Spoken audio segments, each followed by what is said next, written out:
What's up, you guys? Adrian Zavala here. I hope you're having an awesome day.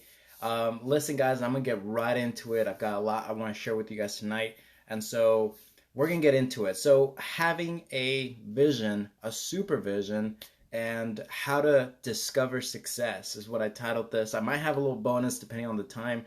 I don't want this video to get too long, but let's get right into it, guys. So, having a supervision, guys, this comes from looking at interviews of Olympic athletes where these athletes like Michael Phelps, for example, you see these winners and you see them in an interview and they're like, how did you know that you were gonna win, or just like a similar question, and it was like they always say just about the same things in their own way. They say, I saw myself winning. That's kind of the message that I always get from their interview.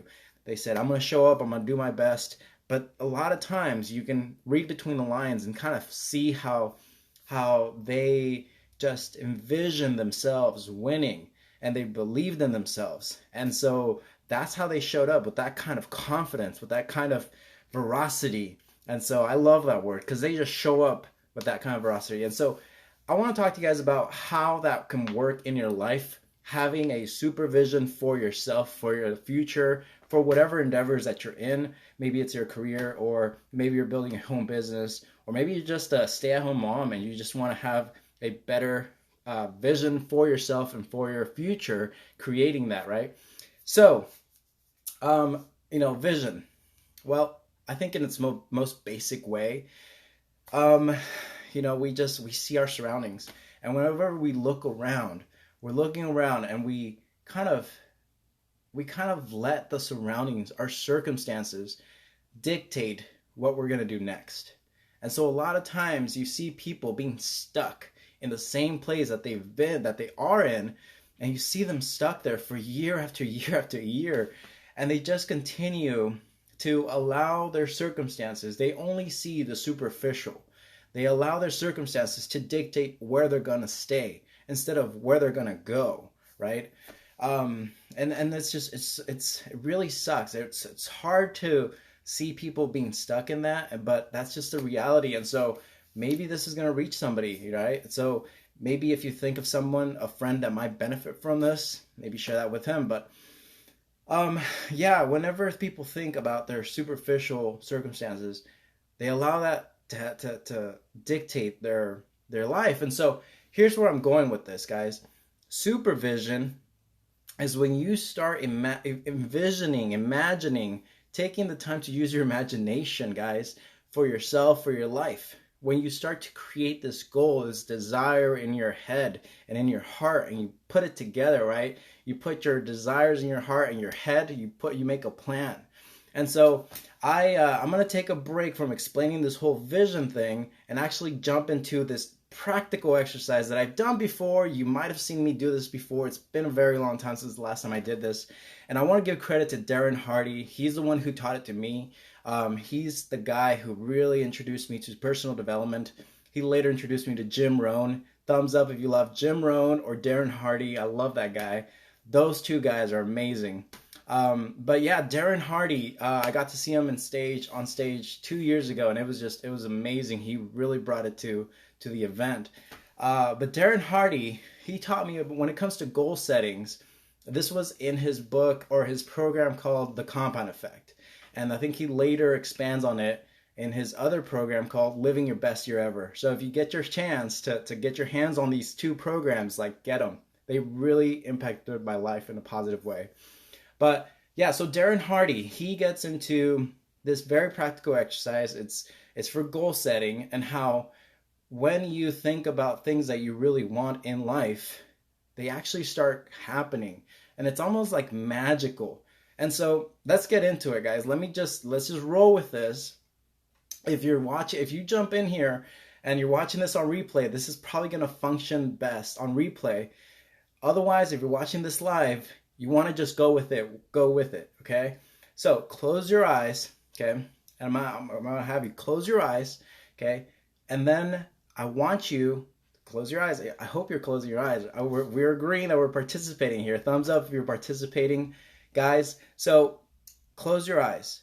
And then when I say so, when I tell you to open them, I want you to count every item in your immediate surroundings that is the color red.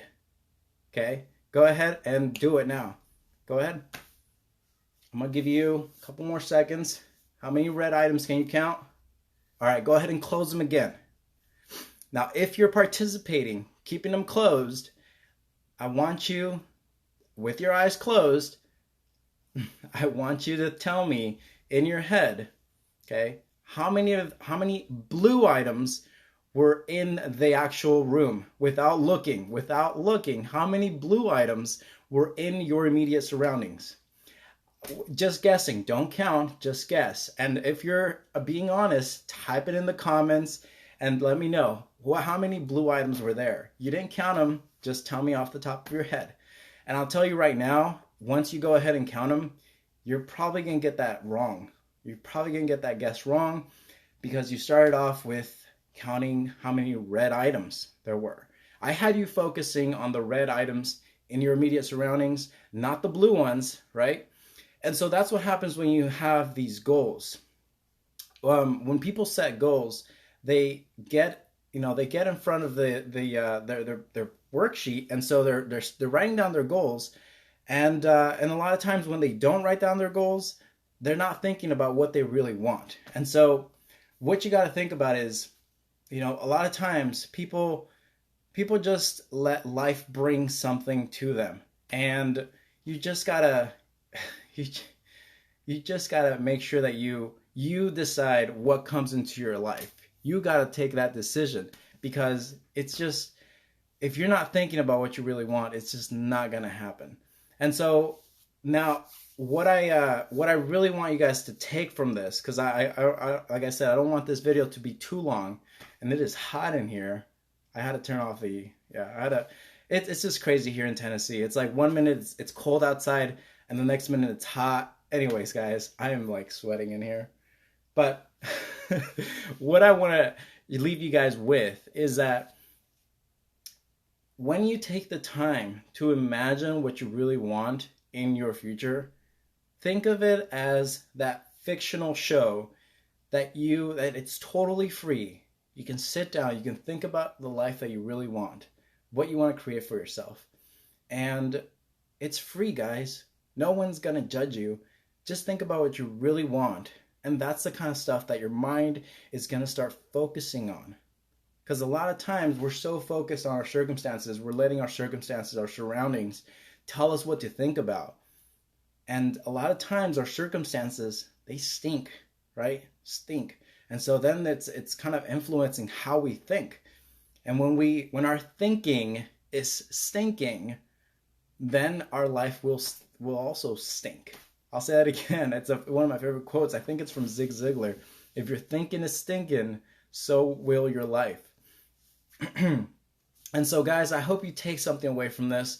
Having a vision for yourself, guys, it's free and it's not that hard. Think about what you really want and start thinking about how the things in your life are there for a reason, and they can really help you, or they can help you in a good way or in a bad way. So you really got to start owning what you think about.